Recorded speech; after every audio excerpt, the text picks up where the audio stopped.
Good morning everyone. Welcome again. Today we will discuss about trauma and stressor disorders. So let's start. Trauma and stressor related disorders. Firstly start with trauma. What is trauma?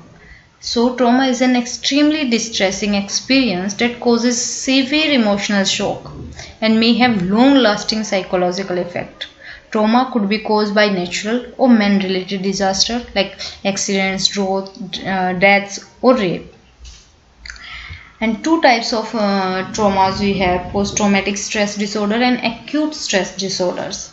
So very often people who have been caught in the natural disaster such as tsunami or have been victim of bomb blast by terrorists or been in a serious accident or in a war related situation experience. So this is post-traumatic stress disorder.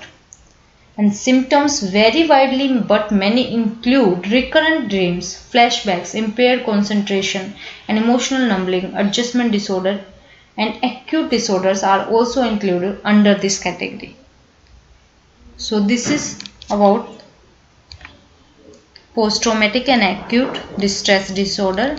Let's start in detail. Post-traumatic stress disorder, an anxiety disorder in which a person who has experienced a traumatic or life-threatening event has symptoms such as psychic numbing and relieving the trauma and increased physiological arousal, and diagnosed only if symptoms persist for 6 months or longer.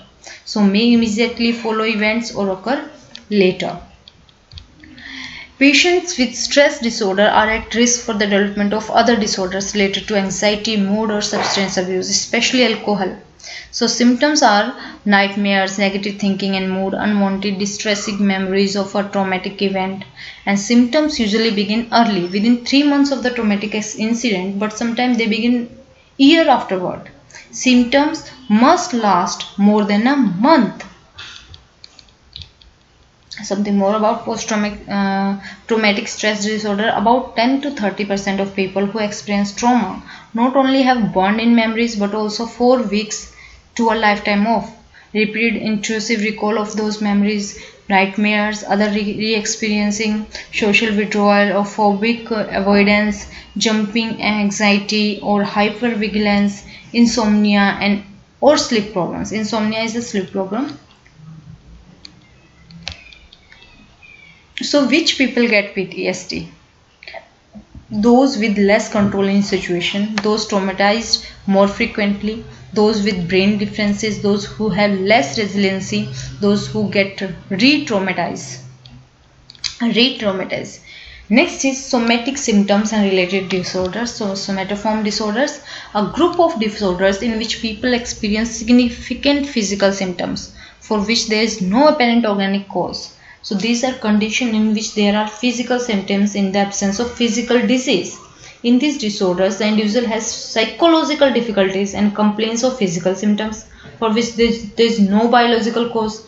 These include conversion disorder, somatic symptom disorder, and illness anxiety disorder, among others. So symptoms are often inconsistent with possible physiological process. People do not consciously produce or control the symptoms but truly experience the symptoms. Symptoms pass only when the psychological factors that led to the symptoms are resolved.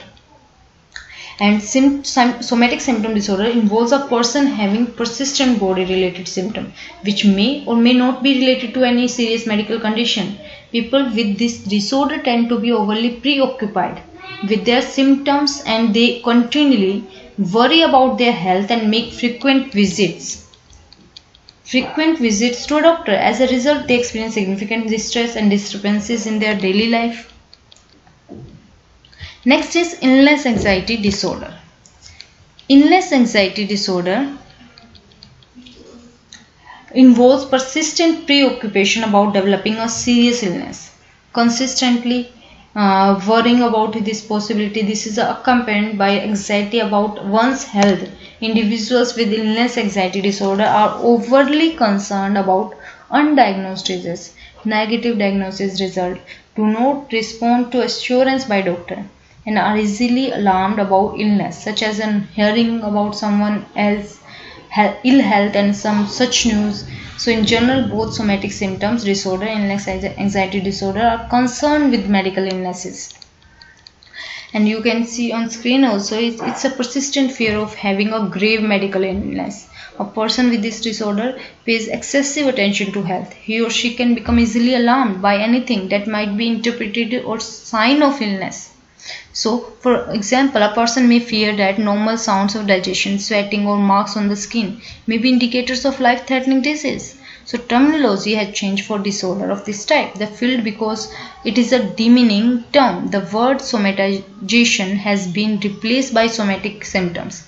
It seems like a small difference, but the change acknowledges that person's physical somatic symptoms are real. So, these are the symptoms of conversion disorder are the reported loss of part or all of some basic body functions. Paralysis, blindness, deafness, and difficulty in walking are generally among the symptoms reported. These symptoms are often occur after a stressful experience and may be quite sudden. So, today we have discussed about PTSD and somatic disorders. Next time we will move further. Thank you.